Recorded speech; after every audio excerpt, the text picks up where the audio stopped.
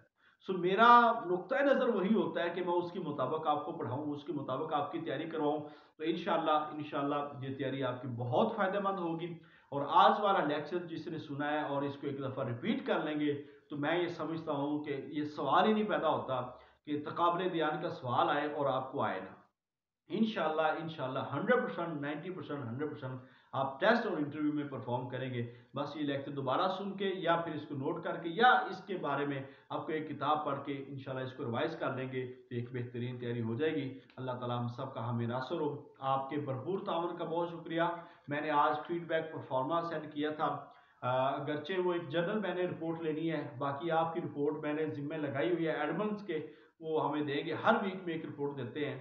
تو یہ آخری ویک ہوگا کہ اس کے بعد کسی کے ساتھ انہوں نے مجھے نام بھیج دیے ہیں کہ جتنے لوگ کام نہیں کر رہے، ہم صرف اس سنڈے تک ویٹ کریں گے کہ اگر اب بھی نہیں کرتے تو کوئی بات نہیں، ہم جنرل گروپ میں رکھیں گے، منی گروپ سے ان کو ریموو کر دیں گے. منی گروپ میں وہی بندہ ہوگا، مصروفیات ہر کسی کی ہیں، ذمہ داری ہر کسی کی ہے، مگر کام کرنا ہوگا اور آپ لوگوں کو بھی کام کرنا ہوگا. ہمیں کوئی انکار نہیں ہے کہ ہماری پروفیشنل لائف ہے، ہماری ڈومیسٹک لائف ہے، تو ہماری خانگی زندگی ہے، بہت متاثر ہو سکتی ہے، مگر اتنا بھی نہیں ہے. ہمیں کام کرنا ہے، ذمہ داری کے ساتھ چلنا ہے، تو انشاءاللہ تعالیٰ فائدہ ہوگا. ایک کوشش ہے، باقی کوئی سختی نہیں ہے، کوئی کچھ نہیں ہے، صرف ایک کوشش ہے کہ آپ کو ریگولر کیا جائے. تو آپ سب ٹائم دیں، انشاءاللہ فائدہ ہوگا. السلام علیکم ورحمۃ اللہ وبرکاتہ. السلام علیکم سر. جی وعلیکم السلام السلام ورحمۃ اللہ علیکم سر. وبرکاتہ.